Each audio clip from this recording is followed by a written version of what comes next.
Now occurrence, where does the ribosome occur? Ribosomes, they are present in prokaryotes and eukaryotes.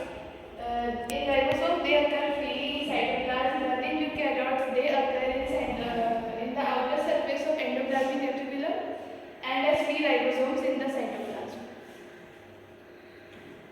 Structure of ribosomes. Ribosomes are spherical in shape. In prokaryotes, they are 150 angstrom in diameter, and in eukaryotes, they are 250 angstrom in diameter. It consists of two subunits, large subunits and small subunits. Both the subunits, they occur separately in the cytoplasm only when at the time of protein synthesis they join together to form the protein.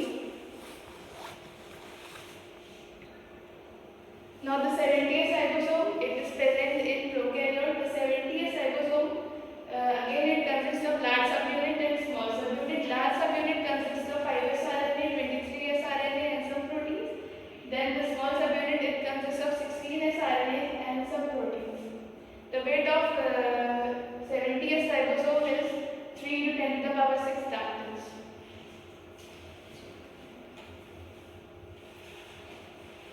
ATS ribosome, it is present in eukaryotes. Its weight is 5 to 10 to the power 6 Daltons. The larger subunit consists of 5S RNA, 5.8S RNA and 28S RNA. And the smaller subunit, it consists of 18S RNA and some proteins. Now the Swedberg unit. You must have observed that there is 70S in whenever we say ribosome, we say 70S, 80S, 40S. So what does this S stand for? S stands for Swedberg unit, and that represents sedimentation coefficient. It is a unit of Swedberg. Swedberg is the unit of sedimentation coefficient. So higher will be the S value, more will be the sedimentation. And sediment मतलब जितने जल्दी sedimentation होगा और उतना कम time लगेगा. Heavier the particles, more will be the sedimentation. Types of ribosome. There are two types of ribosome: matrix ribosome and plasma membrane ribosome. Matrix ribosomes are also called mitochondrial ribosomes. They are smaller than cytoplasmic one. And plasma membrane ribosome, they make protein transport to the outside. Domains of ribosome. There are two domains of ribosome: translation and exit domain. Translation is responsible for the translation. Both subunits contribute to this domain. It is located in the upper half of the small and large subunit.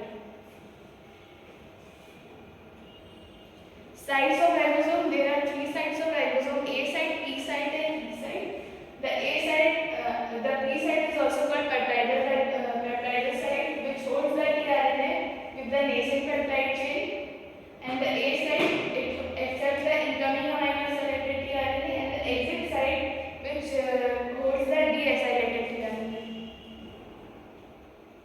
Chemical composition. Ribosome consists of ribosomal RNA, ribosomal proteins and metal ions. Ribosomal RNA, the RNA which are present in ribosomes are called ribosomal RNA. In prokaryotic cells, there are 23S RNA, 16S RNA and 15S RNA. 5S RNA are present in small subunit and the other are present in large subunit. The ribosomal proteins. The 70S ribosome consists 50 to 60 protein and 80S ribosome contains 70 to 80 proteins. There are two types of protein: chlore proteins known as CP and split proteins known as SP.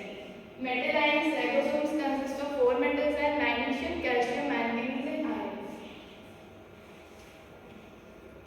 Function of ribosome.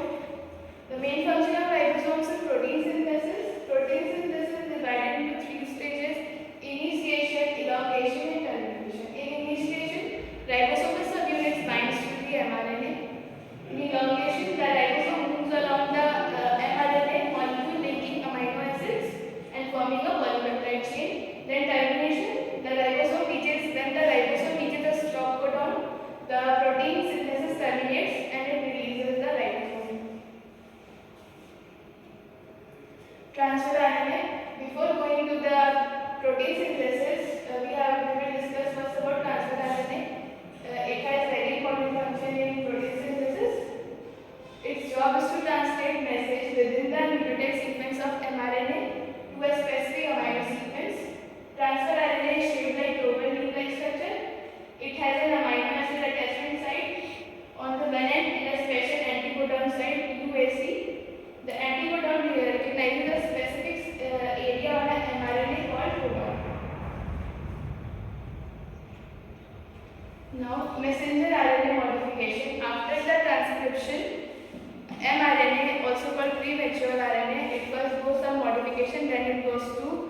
translation. So first here is capping. In capping, at the 5' end, guanosine nucleotides are added. It protects the transcript from being broken down. In our transcript, some introns are present. Introns are junk genes. They get sliced by some proteins. Then at the 3' end, 150 to 250 adenines get attached. That's why this is known as polyadenylation. The main function is it helps in nuclear export and it provides stability to the mRNA. Initiation. So here in initiation, complex of small subunit here and initiate tRNA binds to the 5' cap. Then complex scans to find the start codon. AUG is the start codon. Then initiated tRNA binds to the start codon. Then the large फिर उसके बाद पहले तो जो हमारा होता है mRNA it get attached to the smaller subunit.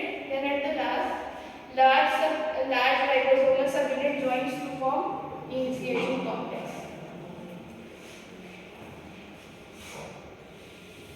Then elongation. As the ribosome moves along the mRNA molecule, the tRNA in the P site is released and the tRNA in the A site is transported to the P site. Then here again, उसके बाद जब A site हमारी खाली हो जाती है, उसके बाद दोबारा से दूसरा tRNA आता है. उसके बाद से this pattern continues as molecules of tRNA are released and form the complex. New tRNA molecules attach and amino acid chain grows. Translation ends in a process called termination. Termination happens when the stop codon UAA, UGA and UGA enters the A site. Stop codons are recognized as proteins called release proteins which fit neatly into the P site. Release factors mess with the enzyme that normally forms peptide bonds. They make it